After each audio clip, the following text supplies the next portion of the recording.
পাকিস্তানকে জবরদস্ত শায়েস্তা করার পর এবার বাংলাদেশ কি নতুন ষড়যন্ত্র করছে ভারতের বিরুদ্ধে? সূত্রের খবর, উত্তর পূর্ব ভারতের চিকেন নেক থেকে মাত্র 20 কিলোমিটার দূরে অবস্থিত লালমনিরহাটে চীনের সহযোগিতায় বিমান ঘাঁটি তৈরি করার পরিকল্পনা করছে ইউনিস সরকার। চীন এবং পাকিস্তানের মতো দেশকে সেই বিমান ঘাঁটি ব্যবহার করতে দিলে তা ভারতের জন্য কতটা উদ্বেগজনক হবে? তবে এই মুহূর্তে বাংলাদেশের গণতন্ত্র কি গভীর সংকটে? ছাত্র জনতার ক্ষোভের মুখে পড়ছে কেন দেশের অন্তর্বর্তী সরকারের উপদেষ্টা? বছর ঘুরতে না ঘুরতে আবার কেন ছাত্র আন্দোলন? গত বছর জুলাই মাসে ছাত্র আন্দোলনের ফলে শেখ হাসিনার সরকারের পতন ঘটে। দেশের অস্থিরতা মোকাবেলায় মোহাম্মদ ইউনিসের নেতৃত্বে গঠিত হয় অন্তর্বর্তীকালীন সরকার, কিন্তু তার কয়েক মাস পরে দেশটিতে আরো ভয়াবহ অস্থিরতা সৃষ্টি হয়। সহিংসতা, অর্থনৈতিক পতন এবং রাজনৈতিক অনিশ্চয়তা চরম আকার ধারণ করে। অনভিজ্ঞ উপদেষ্টাদের নিয়ে অন্তর্বর্তী সরকারের চরম ব্যর্থতায় বিগত 10 মাস ধরে দেশটিতে বিভিন্ন সংকটে ভুগছে দেশের সাধারণ জনগণ। সম্প্রতি আন্তর্জাতিক অপরাধ ট্রাইব্যুনাল বাংলাদেশের প্রাচীন রাজনৈতিক দল আওয়ামী লীগ এবং দলের সকল সহযোগী সংগঠনের সব ধরনের কার্যক্রম নিষিদ্ধ ঘোষণা করা হয়েছে, যার কড়া প্রতিক্রিয়া জানিয়েছে এবং উদ্বেগ প্রকাশ করেছে ভারত সহ অন্যান্য দেশও। বর্তমানে বাংলাদেশের রাজনৈতিক সংকট, প্রশাসনিক দুর্নীতি, কূটনৈতিক দুর্বলতার কারণে অন্তর্বর্তী সরকারের উপর ভেতর এবং বাইরে থেকে প্রচুর চাপ রয়েছে বলে খবর। তাই এখন প্রশ্ন হচ্ছে, আওয়ামী লীগকে নিষিদ্ধ ঘোষণা করে বাংলাদেশে গণতান্ত্রিক প্রক্রিয়া ও মত প্রকাশের স্বাধীনতাকে কেন গলা টিপে হত্যা করতে চাইছে ইউনিস প্রশাসন? অন্তর্বর্তী সরকার দেশের অন্যতম বৃহৎ রাজনৈতিক দল আওয়ামী লীগকে নিষিদ্ধ করে তার সব রাজনৈতিক কার্যক্রম বন্ধ করতে চাইছে কেন? পাশাপাশি বর্তমান সরকার যেভাবে উগ্র মতাদর্শ ও সন্ত্রাসবাদকে উস্কে দিচ্ছে, তাতে কোন পথে এগোচ্ছে বাংলাদেশ? তবে এই মুহূর্তে সবচেয়ে বড় প্রশ্ন, পাকিস্তানের আশ্রিত ও পরিচালিত সন্ত্রাসবাদীদের মদতে ভারতের বিরুদ্ধে কোনো ষড়যন্ত্র চলছে না তো প্রতিবেশী দেশ বাংলাদেশে? নমস্কার, আমি দীপেন আর আপনারা দেখছেন নিউজ ভ্যানগার্ড। বাংলাদেশের অন্তর্বর্তী সরকারের কি অচিরেই দি এন্ড হতে চলেছে, সে বিষয়ে একটি গুরুত্বপূর্ণ আলোচনায় আজ আমার সাথে স্টুডিওতে রয়েছেন রাজ্যের বিশিষ্ট সমাজকর্মী দেবাশিস রায় এবং নমস্কার দর্শক বন্ধুদের, বিশিষ্ট শিক্ষাবিদ প্রাক্তন অধ্যক্ষ ডক্টর সঞ্জয় রায় রয়েছেন আমাদের সঙ্গে। নমস্কার দুজনকে স্বাগত অনুষ্ঠানে। প্রথমে দেবাশবাবু আপনার কাছে আসি। ডক্টর ইউনিস ও ওনার অনুগামীরা বিগত কয়েক মাস ধরে বারবার নর্থ ইস্টকে নিয়ে টার্গেট করেছেন, উস্কানিমূলক বক্তব্য রেখেছেন, অনেক কিছু বলেছেন এবং বারবার নর্থ ইস্টকে ভারতের যে মেইন ভূখণ্ড থেকে আলাদাভাবে উনি দেখানোর চেষ্টা করেছেন দেশে এবং বিদেশে গিয়ে। এখন অপারেশন সিন্দুরের পর সুর কি অনেকটা নরম হয়ে গেছে বলে আপনি দেখছেন না?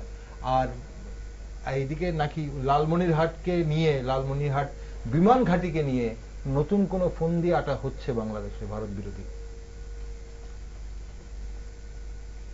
দেখুন, প্রথমত সিন্দুর অপারেশন ভারতবর্ষের সামরিক যে শক্তি তার সাফল্যের পর স্বভাবতই এখন বাংলাদেশের সুরটা, যেটা অপারেশন সিন্দুরের আগে আমরা লক্ষ্য করেছিলাম, আর অপারেশন সিন্দুর এবং ভারতের এয়ার স্ট্রাইকের পরবর্তী যে পদক্ষেপ, টেরোরিস্ট ঘাঁটি ধ্বংসের পরের যে আবহ, সেক্ষেত্রে মোহাম্মদ ইউনিসের যে অন্তর্বর্তীকালীন সরকার, তা সুর নিহাতই অনেকটাই নরম করেছে বলা চলে, সেটা নিঃসন্দেহে।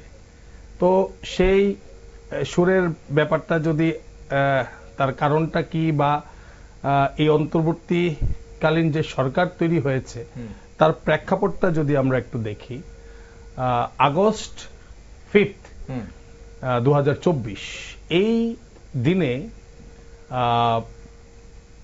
বাংলাদেশের তদানীন্তন সরকারের নির্বাচিত, জনগণের ভোটের দ্বারা নির্বাচিত শেখ হাসিনা সরকারের মানে পদত্যাগ, শেখ হাসিনা পদত্যাগ করার পর সেদিনই দেশ ছেড়েছিলেন, কতগুলো বিষয় সামনে উঠে এসেছিল। তার আগে একটা রিক্রুটমেন্ট পলিসি নিয়ে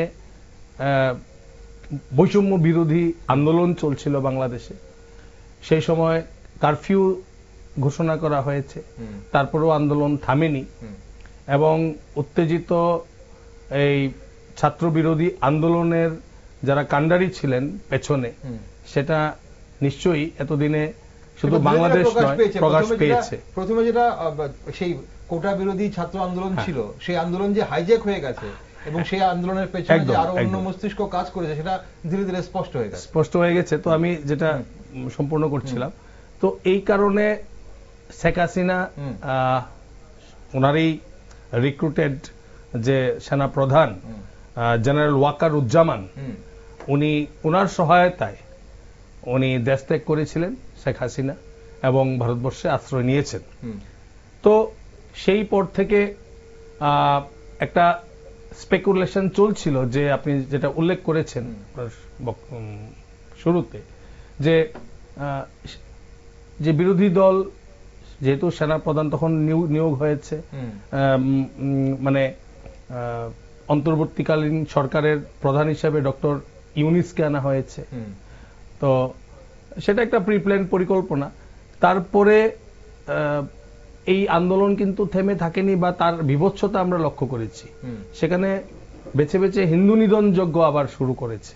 সেখানে যে জামাত ইসলাম বা এই ধরনের যে কতগুলো উগ্র মৌলবাদী সংগঠন আছে, রাজনৈতিক দল আছে, সেগুলো কিন্তু মানে অ্যাট র্যাম্পেন্ট বলা যায়, তারা গণহত্যা চালিয়েছে। শুধুমাত্র এখানে হিন্দুদেরই হত্যা করা হয়নি, এই যে আওয়ামী লীগেরও বহু সমর্থক এখানে নৃশংসভাবে ওনারা প্রকাশ্যে খুন করেছেন। তো যাই হোক, যেটা আমার বলার পয়েন্ট অফ ভিউ, তারপর থেকে একটা স্পেকুলেশন চলছিল যে শেখ হাসিনার যে দল আওয়ামী লীগ, সেই দল কতদিন সার্ভাইভ বা সাস্টেন করবে। তো সেটা গড়াতে গড়াতে প্রায় এই মে মাসে এখানে ডক্টর ইউনিসের যে উপদেষ্টা কমিটি, ওনারা বসলেন মিটিং এ এবং 12ই মে আওয়ামী লীগকে নিষিদ্ধ করা হয়েছে। কিন্তু সেটা কি যে আমরা বলবো স্থিতাবস্থা আসতে চলেছে, সেটা কিন্তু স্থিতাবস্থা আসার কোনো লক্ষণ নয়। মানে বর্তমানে যে রাজনৈতিক দলগুলো আছে বাংলাদেশে, সেগুলো কিন্তু খুব ভালনারেবল অবস্থায় আছে। একটা সময় হাসিনার পদত্যাগের পরে ভাবা হয়েছিল যে হয়তো বিএনপি আবার ফুল ফোর্সে ফিরে আসবে, হ্যাঁ, কিন্তু সেখানে বিএনপিরও কোনো ভূমিকা দেখা যায়নি। বা ওনারা বিএনপি যে বাংলাদেশের 18 কোটি জনগণের বিশ্বাস বা আস্থা অর্জন করতে পেরেছেন তাও নয়। তো এইভাবে একটা পলিটিক্যাল ডামাডোল চলছে বাংলাদেশে। আর এই মুহূর্তে মানে যিনি সেনা প্রধান রয়েছেন ওয়াকারুজ্জামান, উনিও কিন্তু একটু মানে দোটানায় রয়েছেন। কি কারণে আমি বলছি, যে একে উনি শেখ হাসিনার দ্বারা রিক্রুটেড, ঠিক আছে, উপরন্তু উনাকে বর্তমান যে প্রধান উপদেষ্টা ডক্টর ইউনিস, উনাকে কিন্তু সন্দেহের চোখে দেখেন। তো উনি 5ই আগস্ট শেখ হাসিনা প্রধানমন্ত্রী উনি দেশ ছাড়ার পর উনি যে মিডিয়া ব্রিফিং দিয়েছিলেন, হি আর্জ দ্য নেশন, মানে আমি সেনা প্রধানের কথা বলছি, he urge the nation to repose faith on him. আমি জানি না বাংলাদেশের জনগণ এই মুহূর্তে কতটা ওনার উপর ভরসা রাখতে পারছেন, না সেনা প্রধান ভরসা রাখতে পারছেন সেটাও বলা যায় না। আরেকজন রয়েছেন যিনি এই পুরো ডামাডোলেরও উনি একজন অংশীদার, পক্ষে হোক বিপক্ষে হোক আমি জানি না, উনি শেখ হাসিনা সরকারের মানে রাষ্ট্রপতি, মানে বর্তমানে উনি রাষ্ট্রপতি, উনি হচ্ছেন মোহাম্মদ শাহাবুদ্দিন। এই সাহেবও মানে সেনা ডক্টর ইউনিসের কুদ নজরে আছেন বলা চলে, বা উনিও সন্দেহের আওতায়। আর এই মোহাম্মদ ইউনিসের যে অবস্থা খুব ভালো, সেটাও কিন্তু কোনোভাবেই বলা প্রতীয়মান হয় না। সেনাপ্রধান ভালো নেই, সেনাপ্রধানের মধ্যে আভ্যন্তরীণ কনফ্লিক্ট চলছে, এটা আমরা পরবর্তীকালে আলোচনা করব। রাজনৈতিক অবস্থা ডামাডোল, একে অপরের বিশ্বাস করে না, না আছে সেনাপ্রধানের উপর সরকারের উপদেষ্টার বিশ্বাস, না আছে সরকারের উপদেষ্টার উপর সেনাপ্রধানের বিশ্বাস। এই যে ডামাডোল, এই অবস্থায় বাংলাদেশ একটা ভয়াবহ অবস্থার মধ্যে পরিগণিত হয়েছে। প্রধান যে মাথা আপনি যেটা হ্যাঁ। বলছেন বাংলাদেশের এই মুহূর্তে, প্রধান উপদেষ্টা, সেনাপ্রধান এবং রাষ্ট্রপতি, কেউ কারোর উপর বিশ্বাস রাখতে না, পারছে না, কিছুই এবং বিশ্বাস রাখতে পারছে কারোর না। যে কে কি করছেন, কার উপর কে বিশ্বাস রাখছেন, কে কাকে ভরসা করছেন, কে কার সঙ্গে আছেন, সেটা কিন্তু এই মুহূর্তে বলা চলে না। এবং একদম। তিনজনে যে ঐক্যবদ্ধ আছেন সেটাও আবার বলা চলে না, বা সেটাও বোঝা যাচ্ছে না এই মুহূর্তে। আসবো আমরা এই বিষয়টাতে, আসবো। তার সঙ্গে অবশ্যই লালমনিরহাটের ব্যাপারটা একটু জানতে চেয়েছিলাম, সেটাতে হ্যাঁ, সেটা একটু যুক্ত করি। হ্যাঁ। এই মুহূর্তে যে কোনো information, unless it is confirmed by আমাদের গভর্নমেন্ট অফ ইন্ডিয়া, সেটা নিয়ে স্পেকুলেট করা বা আমাদের মন্তব্য করা কতটা যুক্তিযুক্ত আমি জানি না। আমার মনে হয় না এই মুহূর্তে এই এয়ারপোর্ট নিয়ে ভারতবর্ষের বিশেষ কোনো দুশ্চিন্তার কারণ রয়েছে। কারণ বাংলাদেশ খুব সহসাই যে কিছু দিয়ে দেবে ফরেন পাওয়ারকে, যেটা আমি আবার আসবো, যে আমাদের একটা হিউম্যানিটেরিয়ান করিডোরের কথা বলা হচ্ছে বাংলাদেশ, সেটা নাকি আমেরিকাকে দিয়ে দেবে, সে নিয়েও অনেক বিষয় আছে। তো এই মুহূর্তে এদের পররাষ্ট্রনীতি, এদের আভ্যন্তরীণ কনফ্লিক্ট সব মিলিয়ে কে কাকে কি দেবে আগামী বলবে, এখন বিশেষ কিছু বলা চলে না আর কি। অবশ্যই আলোচনা করব সেন্ট মার্টিনেস থেকে শুরু করে লালমনিরহাট, অনেক কিছু রয়েছে বাংলাদেশে যেটা বিদেশি শক্তিরা চায়। কিন্তু এখন স্যার আপনি রয়েছেন, আপনি অনেক খুব কাছ থেকে দেখছেন বাংলাদেশের ঘটনাটাকে, এবং আমরা অবশ্যই বাংলাদেশ নিয়ে অনেক আলোচনায় আপনিও ছিলেন আমাদের সাথে টক শোতে। যখন থেকে এই 5ই আগস্টের এই বাংলাদেশের ছাত্র আন্দোলন, বা যেটা ছাত্র কোটা বিরোধী ছাত্র আন্দোলনের নামে যে একটা আন্দোলন হয়েছিল, এবং সেটা হাইজ্যাক হয়েছে, এবং কিভাবে বাংলাদেশের এই যে আইন শৃঙ্খলার অবনতি হয়েছে, এবং বিভিন্নভাবে বাংলাদেশের জনগণ যে সংকটমুখী হয়েছে, সেটা আমরা দেখেছি। এখন প্রশ্ন হচ্ছে যে নর্থ ইস্টকে নিয়ে বারবারই টার্গেট করেছে, যখনই দেশের অভ্যন্তরে অর্থনীতি বিগড়ে গেছে, যখনই দেশের অভ্যন্তরে সেখানে আমরা দেখেছি যে সংখ্যালঘুদের উপর ভীষণভাবে আক্রমণ নামিয়ে আনা হয়েছে, মোড় ঘুরিয়ে দেওয়ার জন্য বারবার নর্থ ইস্ট বলা হয়েছে। এখন কিছুটা সুরটা অন্যরকম হয়েছে বলে মনে করেন? নমস্কার।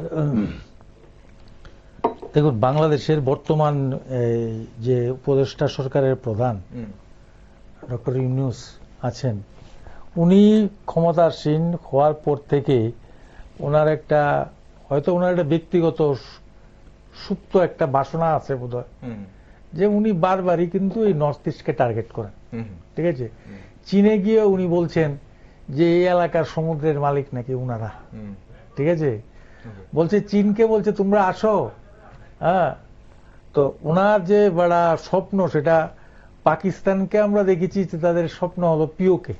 ঠিক আছে, কিন্তু উনি তো বাংলাদেশের যারা আছে ওদের তো দেখা যাচ্ছে যে পুরোটা স্বপ্নই হলো নর্থ ইস্ট, উত্তর ভারত। আমি আপনাকে একটু ইন্টারাপ্ট করবো স্যার, এখানে একটা ছোট্ট বিরতি আমাদের নিতে হচ্ছে টেকনিক্যাল কারণের জন্য। আচ্ছা, ঠিক আছে, আমরা বিরতির পর ফিরে আসবো, এবং দর্শক বন্ধুরা আপনারা সঙ্গে থাকুন। একটা গুরুত্বপূর্ণ বিষয় নিয়ে আলোচনা করছি আমরা আজ, বাংলাদেশের অবস্থান নিয়ে আলোচনা করছি, বাংলাদেশের রাজনৈতিক সংকট নিয়ে আলোচনা করছি। সঙ্গে থাকুন, ফিরে আসছি বিরতির পর। ফিরে এলাম বিরতির পর। আপনারা দেখছিলেন টক শো, এবং অবশ্যই বাংলাদেশের রাজনৈতিক সংকট নিয়ে একটি গুরুত্বপূর্ণ আলোচনা চলছিল আমাদের স্টুডিওতে। আপনাদের আরো একবার বলে রাখি, আমাদের স্টুডিওতে আজ আমার সঙ্গে আলোচনায় রয়েছেন বিশিষ্ট সমাজকর্মী দেবাশিস রায়, এবং রয়েছেন প্রাক্তন অধ্যক্ষ শিক্ষাবিদ ডক্টর সঞ্জয় রায়।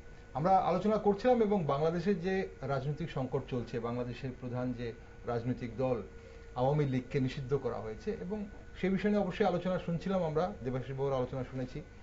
আর ডক্টর রায়, আপনার বিষয়ে আসছিলাম, আপনি বলছিলেন কেন এই মুহূর্তে কি মনে হয় যে অপারেশন সিঁদুরের পর যে বাংলাদেশের প্রধান উপদেষ্টা এবং ওনার অনুগামীদের সুর কিছুটা নরম হয়েছে? নমস্কার। আসলে তো ব্যাপারটা দেখুন, আমি কই বাংলাদেশে তো এখন তো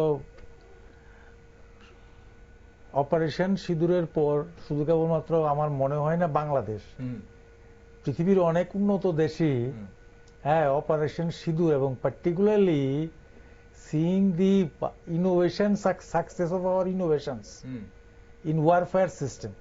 এই যুদ্ধাস্ত্রে যে আমাদের যে ইনোভেশনের যে success, particularly the air defence system এবং যে মিসাইল বা ব্রহ্মাস, আমাদের ব্রহ্মস মিসাইল বা এই যে আকাশ তীর যে ডিফেন্স সিস্টেম, আজকে দেখছিলাম যে বা 16টা দেশ থেকে অলরেডি রিকুইজিশন চলে এসেছে ব্রহ্মস মিসাইলের চাহিদা। ঠিক আছে, তো সুতরাং বাংলাদেশ তো দেখেছে যে আপনার কিভাবে পাকিস্তানের এয়ার ডিফেন্স সিস্টেমটা ভেঙে তছনছ করে দিয়েছে ইন্ডিয়ান আর্মি বা আপনার এয়ারফোর্সের। বেসিক্যালি এয়ারফোর্স তো একা করেনি, এটা বেসিক্যালি 3 সেনাবাহিনীর 3টে উইংয়েরই কম্পোজিট অ্যাটাক ছিল। তো বাংলাদেশ তো দেখতে পাচ্ছি নিশ্চয়ই কি করে ওদের নূর খান এয়ারপোর্টই হোক বা যে 13টা এয়ারপোর্ট কিভাবে ধ্বংস হয়ে গেছে, বিশাল বড় বড় গর্ত। তো করাচি বন্দর কিভাবে এফেক্টেড হয়েছে, মাত্র 15টা না 16টা, পাকিস্তান সরকার স্বীকার করছে যে 15টা না 16টা ব্রহ্মস আমাদের ব্যালিস্টিক মিসাইল সেখানে গিয়েছে।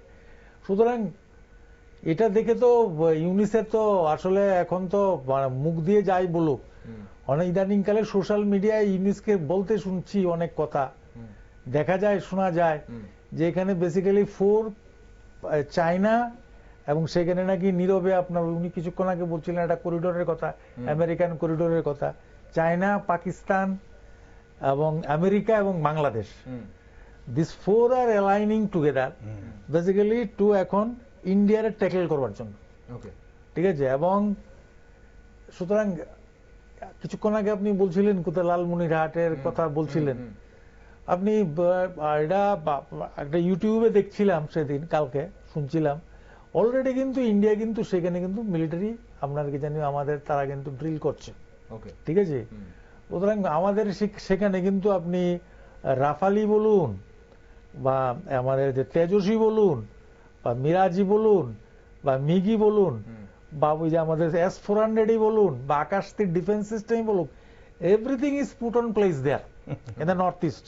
পার্টিকুলারলি ওই যে জানি কয় আমাদের যে চিকেন করিডোরের যে ব্যাপারটা, কারণ এটা শুনুন একটা বেসিক্যালি ইউনুস সাহেব মাঝে মাঝে ওনার তো একটা ব্যক্তিগত স্বপ্ন দেখতে পারে, উনি বাংলাদেশিদেরকে স্বপ্ন দেখান বাংলাদেশে গ্রেটার বাংলা করবেন উনি, greater Bangladesh with the north east. কিন্তু উনি হয়তো জিওগ্রাফিক্যালি দেখছেন না যে বেসিক্যালি উনার সঙ্গে আমাদের যে চিকেন করিডোরের পরে যদি চীনকে যদি আনতে হয়, চীনের যে পাটটা দিয়ে আসবে এই পাটে কিন্তু চীনের খুব বেশি লোক বসবাস করে না। ঠিক আছে, এখানে চীনের কিন্তু সমস্ত লোক ওই কিন্তু অন্য প্রান্তে, দ্যাট ইজ আরো ওই উল্টো দিকে আছে ইউনান যাকে বলি আমরা, বা আমাদের যে বার্মা যার সঙ্গে আর কি, এদিকে কিন্তু খুব বেশি লোক বসবাস করে না, হিলিটারি। এদিকে যদি আসতে হয় চীনকে তার যুদ্ধাস্ত্র নিয়ে যদি আসতে হয়, তাই কিন্তু অনেক তার কষ্ট আছে। কারণ কি আমরা ডোকলামের ইতিহাসও জানি, হোয়াট হ্যাপেন্ড ইন ডোকলাম। সুতরাং আর এখানে আসতে পারে কে, শুনতে পাচ্ছি যে আমেরিকার কিছু স্বার্থ আছে, that is Y America is, তো ওটা বেসিক্যালি যুদ্ধাস্ত্র বিক্রি করবার জন্যই তো, আর তো কিছু না। পাকিস্তানকেও কিছু ডোনেশন দিয়েছে, IMF তে টাকা পাইয়ে দিয়েছে, বাংলাদেশকেও কিছু টাকা পাইয়ে দিয়েছে, বিনিময়ে এখন মার্কিন যুক্তরাষ্ট্রের যে প্রেসিডেন্ট আছেন উনি তো সারা পৃথিবী ঘুরে ঘুরে শুধু যুদ্ধাস্ত্র বিক্রি করবার জন্য উনি বেরিয়েছেন। সুতরাং this may be their policy to এখন basically to only to give some threat and to sell his, মানে আমার মনে ওয়ারফেয়ার সিস্টেম বিক্রি সেগুলো করতে, সেটা জিওপলিটিক্সের মধ্যে চলছে। এখন প্রশ্ন হচ্ছে যে আমরা ভারতবর্ষ, আপনি যেটা বলছিলেন যে ভারতবর্ষ উত্তর পূর্ব ভারতের যে সীমান্তে, সেখানে আমাদের নিরাপত্তা ব্যবস্থা একদম আগে থেকে তৈরি আছে, তৈরি আছে। এবং সুতরাং এটা আমার কাছে মনে হয় বাংলাদেশি সরকারের ইউনুসের একটা দুঃস্বপ্ন, he should not think this way. দেখুন বাংলাদেশকে যেভাবে নাকি 3 দিন তো আমরা যুদ্ধ দেখলাম পাকিস্তানে, ঠিক আছে, আর যদি বাংলাদেশে কতক্ষণ লাগবে? I don't think that they have a good air মানে এয়ার ডিফেন্স সিস্টেম। এখন আমরা একটু যদি বাংলাদেশের যেটা নিয়ে এখন সম্প্রতি কানাঘুষা চলছে, বাংলাদেশের যে রাজনৈতিক সংকট চলছে এই মুহূর্তে, আওয়ামী লীগকে নিষিদ্ধ ঘোষণা করার পেছনে, জহিরবাবু আপনার কাছে আসছি যে আওয়ামী লীগকে নিষিদ্ধ ঘোষণা করার পেছনে অন্তর্বর্তী সরকারের কি অভিসন্ধি আছে বলে মনে করেন? কারণ গণতান্ত্রিক যে প্রক্রিয়া, সেই প্রক্রিয়া মেনে তো সেটা করা হয়নি। এখন গণতান্ত্রিক প্রক্রিয়া ও মত প্রকাশের স্বাধীনতাকে গলা টিপে হত্যা করছে কেন? মানে পুলিশ প্রশাসন কেন করছে? অন্তর্বর্তী সরকারকে তো বসানো হয়েছিল কিছুদিনের মধ্যেই দেশে নির্বাচন করানোর জন্য। আমি just in continuation of doctor Roy, যেটা উনি বলেছেন যে মোহাম্মদ ইউনিস গত মার্চ মাসে he was on a tour to China. তখন ওনার অনেক স্বপ্ন ছিল, যেটা একটু উল্লেখ করেছেন, যে নর্থ ইস্টার্ন স্টেটস গুলো নিয়ে ওনার ঘন ঘন মন্তব্য শোনা যায়। উনি চায়নাতে গিয়ে একদম চায়নাতে গিয়ে কি উনি বলেছেন, হিজ মানে কোট আন কোট, 7 states of Eastern India, the 7 sisters, they are landlocked. এই কথাটা বলেছেন, মানে they have no way to reach out to the ocean. We are the only guardian of the ocean. তো বেইজিং এ উনি বলেছেন যে উনি সমুদ্রেরও মালিক এই আশপাশ যেটা আছে। তো এখন প্রশ্ন হচ্ছে, উনি যেটা বলেছেন তার প্রত্যুত্তরে ইন্ডিয়া একটা প্রজেক্ট লঞ্চ করেছে, যেটা মাননীয় প্রধানমন্ত্রীজির, আমাদের দেশের প্রধানমন্ত্রীজির নেতৃত্বে April 30th the project is titled the Shillong Silchar highway project. এটা বলা যায় যে একটা রিপ্লাই, একটা কালাদান প্রজেক্ট মায়ানমারে চলছিল, যেটা উনি একটু বলেছেন। তো সেটার একটা বিকল্প প্রজেক্ট করছে। এটা কিন্তু কাকে কাকে কানেক্ট করছে? Linking Shillong to Shillong in Meghalaya to Silchar in Assam. তো এখানে প্রায় 166.80 কিলোমিটার গ্রিনফিল্ড প্রজেক্ট, বুঝেছ তো? এটা অনেকটা প্রাইভেট সমুদ্রে পৌঁছানোর জন্য, সমুদ্র বন্দরে পৌঁছানোর। এটার উদ্দেশ্য হচ্ছে মানে এই ধরনের যে দূরভিসন্ধিকে ট্যাকেল দেওয়ার জন্য এবং সির কানেক্টিভিটি বাড়িয়ে দেওয়ার জন্য ভারতবর্ষের এই প্রজেক্ট। তো it's a befitting reply to the ill intention of Mohammad Yunus of Bangladesh along with China and Pakistan. ঠিক আছে? তো যাই হোক, এটা একটা বলা যায় খুব মানে ডিজাইনড প্রজেক্ট, দূরদর্শিতা। ভারতবর্ষ আগে থেকে অলরেডি চিন্তা করে আছে কি করতে হবে, কিভাবে সমুদ্রে পৌঁছতে হবে, নর্থ ইস্টকে কিভাবে সমুদ্রের কাছাকাছি নিয়ে যেতে পারবে। তো আরেকটা যেটা আছে, আমি একটু জাস্ট অ্যাড করি, মানে এখানে একটা ড্রিলিং হয়েছে as per the sources of media, মানে যেটা চিকেন স্ন্যাক বলা হয় শিলচর শিলিগুড়ি করিডোর। হ্যাঁ, তো এখানে কিন্তু অলরেডি ড্রিলিং আজকে থেকে নয়, যে এটা হঠাৎ করে বাংলাদেশ কিছু বলে দিল আর এখানে ড্রিলিং হচ্ছে, তা নয়। It has been continuing in almost in every month. প্রতি মাসে কিন্তু এখানে সামরিক ড্রিলিং চলছে। তো এখানে যে আমাদের ইস্টার্ন কমান্ড রয়েছে সেনাবাহিনীর, তারা কিন্তু সম্পূর্ণভাবে প্রস্তুত, এবং পাকিস্তান 3 দিন সম্পূর্ণভাবে টিকতে পারেনি, অলমোস্ট কলাপস করেছে। আমেরিকার হাতে পায়ে ধরে মানে কোন ক্রমে পার পেয়েছে বলা যায়, নালে হয়তো। তো যাই হোক, আরেকটা যেটা কথা বলছিলেন যে পলিটিক্যাল ইনস্টেবিলিটি অফ বাংলাদেশ, আমরা সেদিকটাতে একটু দেখার চেষ্টা করব, কারণ সেটা একটা গুরুত্বপূর্ণ বিষয়। একদম। বাংলাদেশ, আমরা যখন বাংলাদেশকে বাংলাদেশ বলছি, আমাদের মাথায় রাখতে হবে যে বাংলাদেশে কিন্তু সরকারের যে এই মুহূর্তে যে সরকার রয়েছে, সেই সরকার জনগণের নির্বাচিত সরকার নয়। এটি অন্তর্বর্তী সরকার, অস্থায়ী সরকার, যারা জনগণের হিতের জন্য কতটা কাজ করবে তা নিয়ে কিন্তু বিরাট বড় প্রশ্নবোধক চিহ্ন রয়েছে। এবং সেটা জনগণ এবং সেই যে ছাত্ররা আন্দোলন করেছিল এই অন্তর্বর্তী সরকারকে বসানোর জন্য, তারাও কিন্তু এখন ধীরে ধীরে বুঝতে পারছে। এখন কি আসলে বলা যায় বর্তমানে বাংলাদেশের যে অস্থির অবস্থা, সেটা এক কথায় বলা যায় মোল্লাতন্ত্র চলছে। আমি যদি খুব মানে স্পেসিফিক্যালি বলি আর কি, তো মোল্লাতন্ত্র চলছে, আর আপনার ধর্মের নামে ব্যবসা চলছে। এটা কেন বলা হচ্ছে? কারণ এখানে যে তৌহিদি জনতা বা হেফাজতি ইসলাম, জামাত ইসলাম, এদের সমর্থন শতকরা 7% নেই। তো এরা কি করছে? 70% বাকি যে জনগণ যারা গণতন্ত্রে বিশ্বাসী, তাদের উপর প্রভুত্ব করার চেষ্টা করছে। এর ফলে যে আপনারা দেখছেন যেখানে যেখানে প্রকাশ্যে খুন করা হচ্ছে, ভ্যান্ডালিজম চলছে, যার তার দোকান লুট করা হচ্ছে, আর সংখ্যালঘু হিন্দুদের দুরবস্থার কথা এখানে আর বলে লাভ নেই নতুন করে। আমাদের মিডিয়া পিপলরাও বাংলাদেশের হিন্দুদের পাশে দাঁড়িয়েছে, আমাদের আগরতলাতে প্রচুর প্রতিবাদ হয়েছে। একদম। তো সেগুলো আর এখানে বলার দরকার নেই। তো এই যে পলিটিক্যাল ইনস্টেবিলিটি, ছোট ছোট 20-25টা মানে মৌলবাদী, ইসলামিক কট্টর মৌলবাদী রাজনৈতিক দল রয়েছে, এদের আবার বিএনপির একটা অংশ এদেরকে বোঝানোর চেষ্টা করছে to form an alliance. BNP, হ্যাঁ, তো বিএনপি স্বপ্ন দেখছে যে হয়তো আগামী ডিসেম্বরে নির্বাচন হবে। কিন্তু বর্তমান যে অবস্থা, পলিটিক্যাল যে ইনস্টেবিলিটি দেখা যাচ্ছে, সেখানে কিন্তু কোনোভাবেই মানে নিকট ভবিষ্যতে আগামী 6 মাস 1 বছরের মধ্যে নির্বাচন হওয়ার কোনো সম্ভাবনা আমরা দেখতে পাচ্ছি না। আর এই মোল্লা, একটু অ্যাড করছি, মোল্লা ইউনূসও চাইছে মানে কোন ক্রমে ক্ষমতাটাকে আঁকড়ে ধরা যায়, মানে ধরে রাখা যায় কিনা, তো ওরও একটা চলছে। তো সার্বিকভাবেই বলা চলে বর্তমান বাংলাদেশ সেটা যে মুক্তিযুদ্ধকে অবজ্ঞা করছে, যে মুক্তিযুদ্ধ এখনো বলা হয়ে থাকে, আমি কিছু কিছু মানে চ্যানেলে দেখেছি যে বাংলাদেশে 18 কোটি যদি জনসংখ্যা হয়, তার মধ্যে প্রায় 15 কোটি জনগণ বাংলাদেশের মুক্তিযুদ্ধ এবং 1971 অনওয়ার্ডস যে 1971 এর যে মুক্তিযুদ্ধ, তার প্রতি একটা ওদের সেন্টিমেন্ট রয়েছে। তো সেই সেন্টিমেন্টকে দাবিয়ে দিয়ে ঢাকা বিশ্ববিদ্যালয়ে এখন একটা সিনিয়র মাদ্রাসা বলা হয়ে থাকে, জগন্নাথ বিশ্ববিদ্যালয় আপনি বলেছেন, এগুলো এখন সিনিয়র মাদ্রাসা হয়ে গেছে।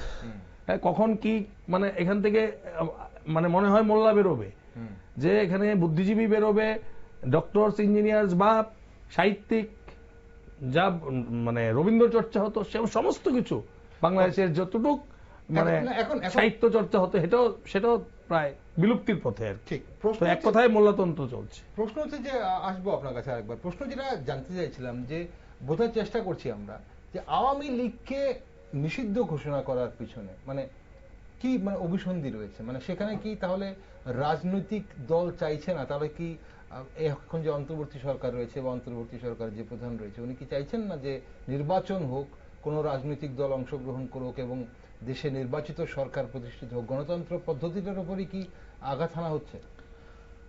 দেখুন, আসলে আপনি মানে কারা অন্তর্বর্তী সরকারে এসছে, উপদেষ্টা কারা, তারা কি করে এসছেন, তারা কেউই তো ডেমোক্রেটিক্যালি মানে ডেমোক্রেটিক্যালি ওয়েথ এ রিপ্রেজেন্টেটিভ না।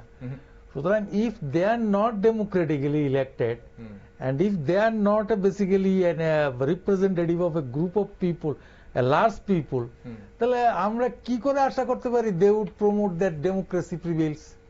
ডেমোক্রেসি আসুক সেটা তো কোনোদিনই ভাবতে পারি না।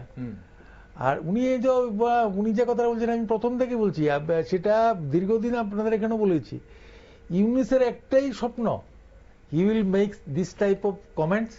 He is like he is a most unpredictable leader.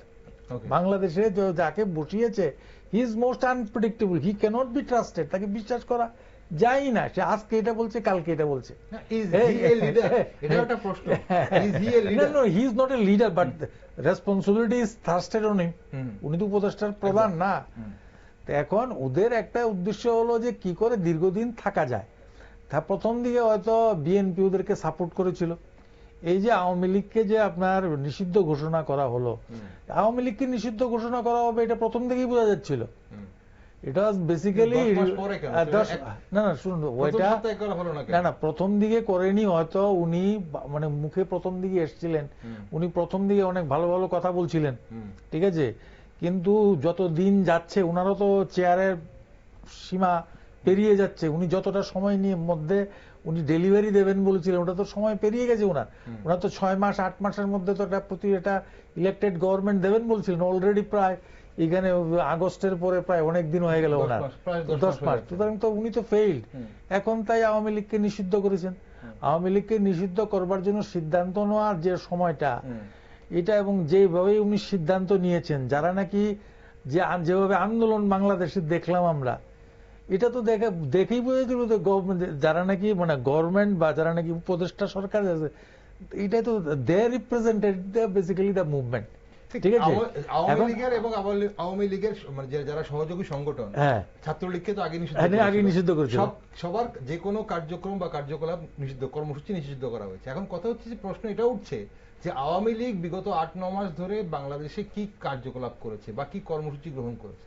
না, না, কোনো দেখুন, সংগঠনই তো করতে পারে না, না, শুনুন, এখন তো যেহেতু সরকারের কাছে ক্ষমতা আছে, হুম, যেভাবে তারা পুলিশ এবং প্রশাসনকে যেভাবে নাকি ওই খুঁজে খুঁজে আমাদের যে পেহেলগাঁওয়ের যেরকম খুঁজে খুঁজে বের করে যে হত্যা করেছে বা শেষ করে দিয়েছে বা গুম করে দিয়েছে, সেটা তো সেখানেও হচ্ছে না। হুম, আমরা জানি কয় চিন্ময় বাবুকে যেভাবে নাকি গ্রেপ্তার করা হয়েছে বা ওনাকে টর্চার করা হয়েছে উনি কথা বলার জন্য, হিন্দুদের পক্ষে যারাই আওয়ামী লীগের হয়ে নীরবে বা গোপনে কিছু করতে যাচ্ছেন, এটা দেখুন বাংলাদেশের স্বাধীনতা 71-এ, এখানে বাংলাদেশে আমরা জানি যেখানে সো মেনি রেডিক্যালস আর দেয়ার, উনি বলছিলেন নাও দেয়ার আর সো মেনি রেডিক্যালস। একটা পত্রিকায় দেখছিলাম বাংলাদেশে নাকি এখন প্রায় 8 crore রেডিক্যালস আছে, 8 কোটি বাংলাদেশে নাকি রেডিক্যালস আছে, মুসলিম ফান্ডামেন্টালিস্ট আছে। তো এখন বেসিক্যালি যে ফান্ডামেন্টালিস্ট আছে, এদের আওয়ামী লীগের একটা মাইনাস পয়েন্ট আছে, কারণ how Awami League allowed this bigger number of কি জানি কয় রেডিক্যালস টু এমার্জ। ঠিক আছে, এত রেডিক্যালস কি করে আসলো? তার মানে কি বাংলাদেশি এই যে আপনার যে গণতান্ত্রিক ব্যবস্থা আমরা যেটা বলি, তার মধ্যে লুফুলস কিন্তু আজকে যেটা আমরা দেখছি সেটা না, it was basically existing during the period of Hasina also. ঠিক আছে, এবং আজকে হাসিনার দল যে আন্দোলন করতে পারছে না, এবং বাংলাদেশে আমরা লক্ষ্য করেছি দীর্ঘদিন তার আগেও আপনার যে বিভিন্ন রাজনৈতিক দলগুলো, বিএনপি বলুন বা জামাতি বলুন, ওনারা কিন্তু ইলেকশনে আসতেন না। ঠিক আছে, তো এখন বাংলাদেশের ইউনিট সরকার প্রথমে হয়তো ভেবেছিল যে আওয়ামী লীগ যদি ইদানিংকালে ইলেকশন হয় আওয়ামী লীগ আসবে না, কিন্তু কয়েকটা আন্দোলন দেখা গিয়েছে, যে কয়েকটা আন্দোলন, ছাত্র আন্দোলনই বলুন বা কয়েকটা আন্দোলন আমরা যেটা দেখেছি, তার পিছনে কিন্তু আওয়ামী লীগের একটা অবদান ছিল, আওয়ামী লীগের লোক ছিল, বেরিয়ে এসেছিল, আসেনি তাটা, হয়তো অন্য একটা ব্যানারে এসেছিল। ঠিক আছে, সুতরাং সে যারা বেরিয়ে এসেছিল ওই শক্তিটাকে কিন্তু যারা নাকি ইউনিসের সরকার আছে তারা কিন্তু ভয় পেয়েছে। দে কুড অ্যাসেস যে যদি মানে যদি ইলেকশন হয় তাহলে হয়তো বিএনপি প্রথম দিকে কিন্তু অবজেকশন জানালো, গতকালকে এবং পরশুদিন দেখলাম তারা সরকারের এই সিদ্ধান্তকে তারা দেখলাম স্বাগত জানিয়েছে। ঠিক আছে, সুতরাং BNP also change it's stand. তারা সুতরাং বিএনপিও জানে যে বাংলাদেশে আলটিমেটলি এখনো আওয়ামী লীগের জনপ্রিয়তা 35 to 40% রয়ে গিয়েছে, বাংলা ডিপ্লিটেড হলো। ঠিক আছে, এখন শোনা যাচ্ছে যে আসছে আপনার কাছে আরেকবার, শেখ হাসিনা মানে সমর্থকরা দাবি করছে যে শেখ হাসিনা যে কোনো মুহূর্তে বাংলাদেশে প্রবেশ করবে। এখন সেটা কি মনে হয়, যদি আওয়ামী লীগ তাহলে কি আবার সংগঠিত হচ্ছে, মানে হাসিনা যদি বাংলাদেশে ফিরছে বলে যে কানাঘুষা শোনা যাচ্ছে? দেখুন, বাংলাদেশের গণতন্ত্রপ্রেমী যে জনগণ রয়েছে তারা মুক্তিযুদ্ধকে ভুলতে পারবে না, it is a sentiment for them. Okay, আর মুক্তিযুদ্ধের যে বিষয়, তার সঙ্গে হাসিনা এবং ওনার পরিবার সামনের সারিতে রয়েছে, শেখ মুজিবুর রহমান। তো সেই অর্থে যেহেতু সেটাকে অস্বীকার করা যাবে না, তাহলে এটাকে হয়তো স্পেকুলেশন বলা চলে যে কিছু না কিছু একটা বাংলাদেশে হতে যাচ্ছে। যেরকম পলিটিক্যাল ডিস্টেবিলাইজেশন দেখা যাচ্ছে, তাতে কোনো কিছুই অসম্ভব নয়। যদি হাসিনার কামব্যাকও হয়, সেটাও কিন্তু অবিশ্বাস্য কিছু নয়, এবং সেটা হওয়ার সেখানে সম্ভাবনা যদি বেশি হচ্ছে মনে হচ্ছে। আর্মির কু হয়, সেটাও কোনো অবিশ্বাস্য বিষয় নয়। এখানে প্রধানমন্ত্রীকে অ্যারেস্ট করে ফেলে বর্তমান যিনি উপদেষ্টা, সোকল্ড উড়ে এসে জুড়ে বসেছে অনেকটা এই টাইপের, তো ওনাকে যদি আবার গ্রেপ্তারও করা হয় সেটাও অসম্ভব কিচ্ছু না। আর্মির মধ্যে যে ফাটল দেখা দিয়েছে, হ্যাঁ, তার মধ্যে আর্মি যদি দুটো পার্ট হয়ে কলিশন লেগে যায়, সেটাও মানে কোনো অবিশ্বাস্য কিছু নয়। তো সব দিক দিয়ে বাংলাদেশের অবস্থা ভয়াবহ, এবং ভারতবর্ষ একটা প্রতিবেশী রাষ্ট্র হিসেবে নার্ভ কি দেখছেন ভারতবর্ষের আসবো? হ্যাঁ, জনগণের, বাংলাদেশের জনগণের নার্ভ। এবার বাংলাদেশের যেহেতু আওয়ামী লীগ নিষিদ্ধ হয়েছে, এবার সবাই সাধারণ মানুষ, অল আর কমন পিপল, আর বিএনপির একটা অংশ আছে, আর কিছু ওই মানে মোল্লাতন্ত্রের নামে কিছু পলিটিক্যাল পার্টি আছে, এরা করে খাওয়া পার্টি, এরা এর থেকে কিছু নেবে, এখানে যদি অন্যখানে বেশি পায় আরেকটার সঙ্গে যাবে। So they are fluctuating parties, এটা এদের কোনো স্থিরতা নেই। তো এবার যেহেতু মানে বিএনপির অবস্থা এখন নড়বড়ে, সেহেতু বলা চলে যে আওয়ামী লীগের যারা সোকল সাপোর্টার্স তারা কিছুদিন অপেক্ষা করছেন টু অ্যাসেস দ্য সিচুয়েশন। এখন এনারা পলিটিক্যাল কোনো মুভমেন্ট করতে পারবে না, কোনো সভা করতে পারবে না, নির্বাচন হচ্ছে না। নির্বাচন যদি হয়ও বা যদি ধরে নেওয়া যায় তর্কের খাতিরে যে নির্বাচন হবে, তারপরেও Awami League cannot be a part of the election as per this 12th May order. ঠিক আছে, তো এই অবস্থায় যদি নিরপেক্ষ নির্বাচন হয় তাহলে কিন্তু যেহেতু মুক্তিযুদ্ধ একটা সেন্টিমেন্ট, সেটা কিন্তু হাসিনার পক্ষেই যাবে, শেখ হাসিনার পক্ষেই যাবে আমার মনে হয় আর কি। আমার অর্থাৎ বর্তমানে যে অস্থিরতা, যেভাবে একটা ক্ষুদ্র অংশের মোল্লারা এন্টায়ার কান্ট্রিতে একটা লুঠতরাজ, হত্যা, ধর্ষণ সহ যে ব্যভিচার চালাচ্ছে, এতে বাংলাদেশের সাধারণ জনগণ অত্যন্ত ক্ষুব্ধ। এই ক্ষুব্ধ হওয়ার বহিঃপ্রকাশ কোন দিন কিভাবে ঘটে সেটা সময় বলবে। তবে এটা বলে দেওয়া যায় যে যদি ইম্পার্শিয়াল নির্বাচন হয় তাহলে কিন্তু এবং আওয়ামী লীগ যদি এতে পার্টিসিপেট করে তাহলে কিন্তু কামব্যাক করবেই, তাহলে এখানেই কামব্যাক করবেই। তাহলে প্রশ্নটা হচ্ছে আওয়ামী লীগের প্রতি জনগণের ভরসা আছে, আওয়ামী লীগের প্রতি জনগণের আস্থা এখনো আছে, এবং বিগত 8-9 মাস ধরে অন্তর্বর্তী সরকারকে দেখে আওয়ামী লীগের প্রতি ভরসা হয়তো অনেক গুণ বেশি বেড়ে গেছে বাংলাদেশের সাধারণ জনগণের, বা শান্তিপ্রিয় যারা চায় যে গণতান্ত্রিক পদ্ধতিতে দেশটা চলুক সেসব জনগণ। এখন প্রশ্ন হচ্ছে যে এখানে জনগণ তো রাস্তায় নেমে আসছে আরেকবার। এখন আওয়ামী লীগকে অন্তর্বর্তী সরকার, যারা জনগণের নির্বাচিত না, একটা ভুল পদ্ধতিতে নিষিদ্ধ করা হয়েছে, এই নিষিদ্ধটা ধরে রাখতে পারবে? না না, দেখুন অ্যাকচুয়ালি ব্যাপার হলো এটা আপনি আওয়ামী লীগের 5ই আগস্ট যখন নাকি যে সরকারটা এসেছিল, তার তখনকার তার যে টেম্পো ছিল, এটা কিন্তু এখন আর নেই, উনি যেটা বলছিলেন। এবং আওয়ামী লীগের জানি কয় আওয়ামী লীগের বিরুদ্ধে যেটা জনমত ছিল, সেটাও কিন্তু fast decreasing.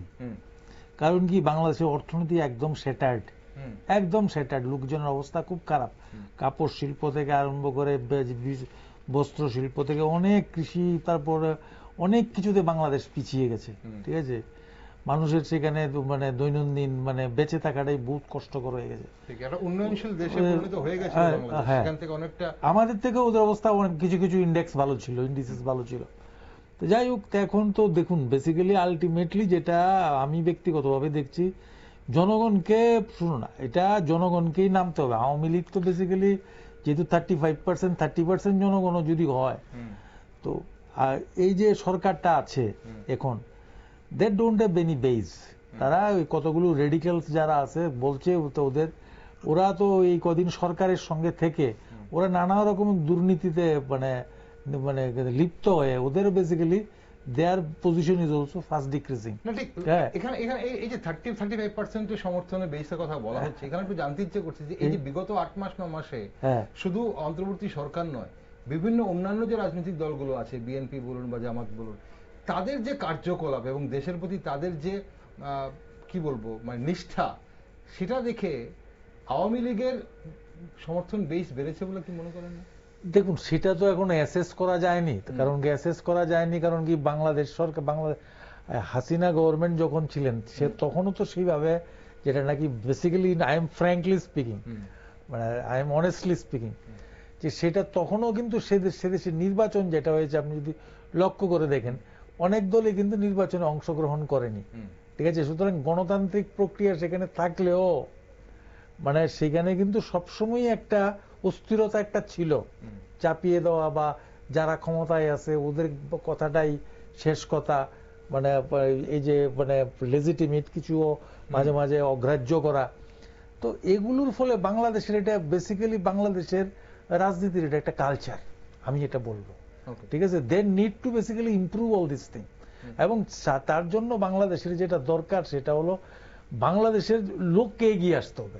India is basically India also wants that Hasina বা আওয়ামী লীগ গভর্নমেন্ট সেখানে একটা গণতান্ত্রিক যেই থাকুক একটা গণতান্ত্রিক পরিকাঠামো বা একটা পরিমণ্ডল গড়ে উঠুক, সেটা ভারত সরকার বারবারই যাচ্ছে।